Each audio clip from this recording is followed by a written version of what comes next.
Yeah, good deal. Appreciate you, boss. I've been listening to you for a long time. I didn't even know you did these things. I thought you only did like the call into the companies. Yeah, see, I don't know if when you started, you said about 10 years ago. I don't know. I don't think it existed anymore. But when I first started, the trucker stories you would hear around at the tables. You go to the Country Pride, the Iron Skillet, all that fancy stuff. People had cell phones, but you still used your calling card your rewards card at these truck stops as a calling card. Those points were used to buy time, and you would, talk on the phone and landline, not a cell phone. But you would hear all the truckers, tell all their fancy stories sitting around the bar at the restaurant at the end of the day. LOCO-D. LOCO-D in the building. What's good, my man? It's hammer down east, westbound, headed to St. Paul, Minnesota. All right. St. Paul, Minnesota. That's my stumping grounds. Well, not my stumping grounds per se, but that's one of the routes that I like to go up to. All right, man. Is Allie Snow with you? Yeah, she's asleep. All right. Well, tell her Lockoutmen said what's up. Had an awesome conversation with her, man. She came out by the grace of God. She was out of commission for a while. Lord brought her back. Wasn't her time yet. So let her know that Lockoutmen still got her in their prayers. And I appreciate you for stepping up in the building, man. So let's jump right into it, man. You had a situation a while back. Everybody have done this, lock their keys in their trucks. I've been a victim of it plenty of times. Now I carry my own toolkit because that's where my name comes from, Lockoutmen. I do roadside vehicle lockouts and stuff like that. So just about any truck I can get into. My situation, I called AAA out to the truck. They charged me a little grip. Unfortunately, the company made me pay for it. And that's when I was like, nah, no more.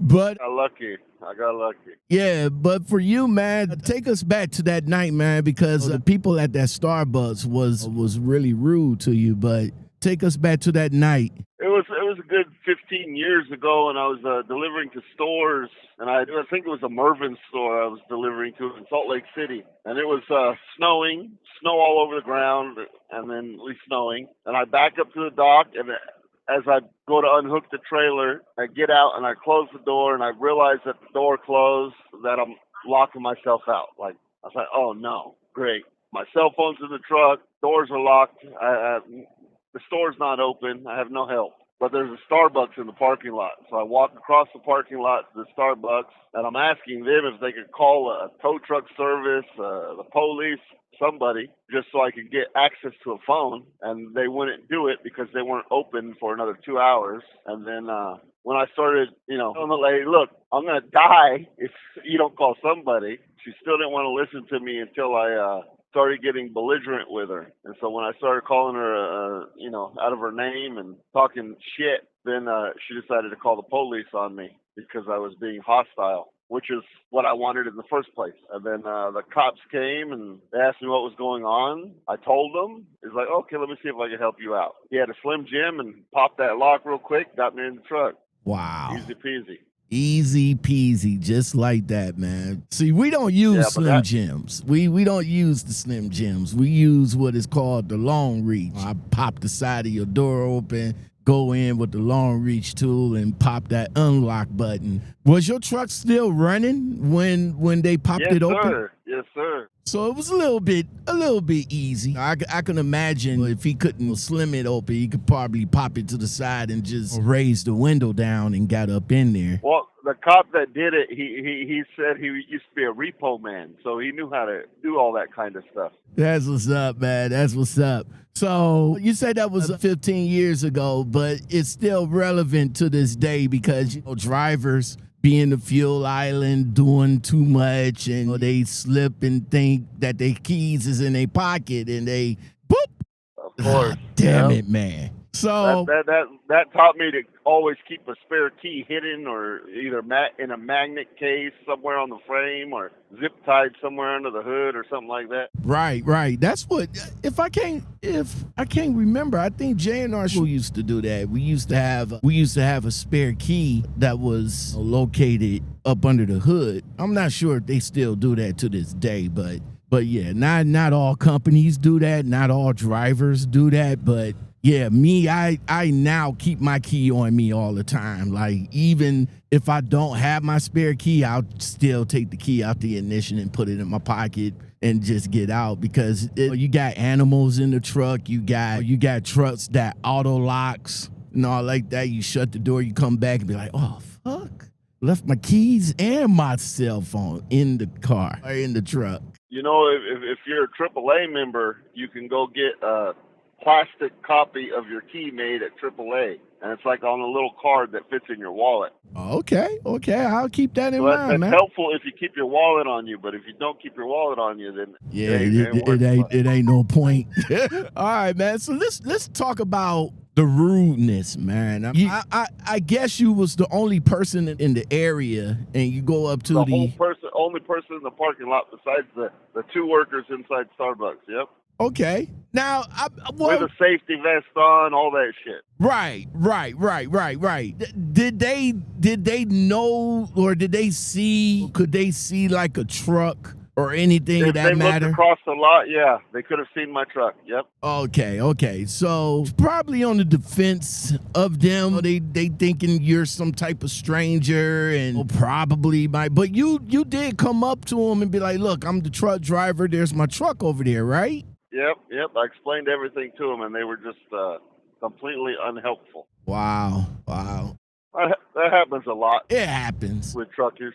No. Yeah, my trucker buddy D Nitty, he had a situation with a restaurant worker years ago, and it's just, I don't know, man. It's just crazy, especially if you got your vest on, you point over to where your truck is at, and you're in a situation. It's not like you coming over there to buy a cup of coffee at the time that you're coming, and you respect the fact that, hey, I know that you're still closed, but this is an emergency, and you trying to express that to her. So when she finally gets around to saying, okay, well, let me call the police because he's acting an asshole, which you should have just did when you asked the first time, when the cop did come there to assess the situation, and I'm assuming talk with the people over at Starbucks, and then he come back over to you. Did he express anything to you about what they said over from the Starbucks? Apparently, they just said that there was a large man yelling at them through the window. That's it. Not a truck driver, not a person with a safety vest on. Just a large, crazy man. Once he saw the safety vest and he could see the truck and all that, I figured you were the truck driver as soon as I pulled up. Wow. So did you guys? He was very calm and very nice. Did you guys? Well, I'm not talking about you and the officer, but did you and the persons over at Starbucks? Did y'all? Oh, he didn't even talk to them. He was just like, oh, okay, they're silly. So you ain't talked to him either. You didn't go over there and be like, look, I'm the truck driver. No offense, type deal.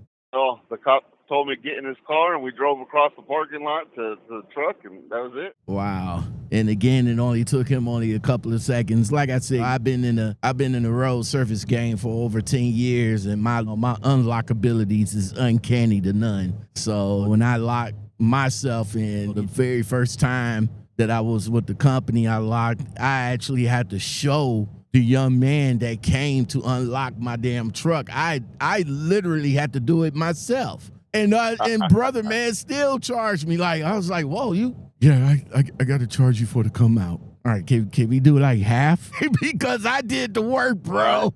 Yeah, that's bogus. So, but now, like I said, I got my kit in my truck now that I keep with me at all times, just in case. But yeah, man, I get calls from truck drivers all the time when I used to do road service, and go out there. They would hate when I come out there though, for real. But my cost of getting them in the truck wasn't as much as what these guys is like charging now.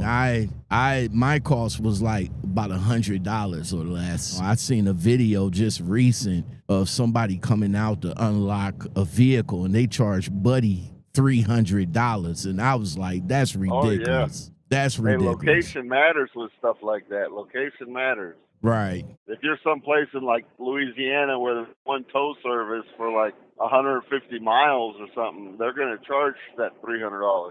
Versus if you're in downtown LA where you could just call somebody else, you know, it's going to be $100. So again, man, I do appreciate the rock out this morning, man. I know you drive nice. How long you got? Well, I know how long Allie been driving, but how long you been rocking out here, I've man? been at this over 20 years. Okay.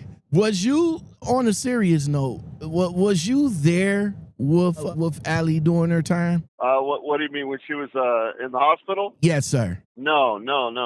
She was with some fucking lame back then. Okay. She actually just broke up with a dude, and then he was trying to clout chase and say that he was with her type deal when they weren't together. Okay. And she couldn't even correct the situation until after. Gotcha. Again, man, like I said, I talked to her. I had the pleasure of talking to her a few times on the channel, and beautiful conversations across the board. And I was just heartbroken when that unfortunate situation happened to her.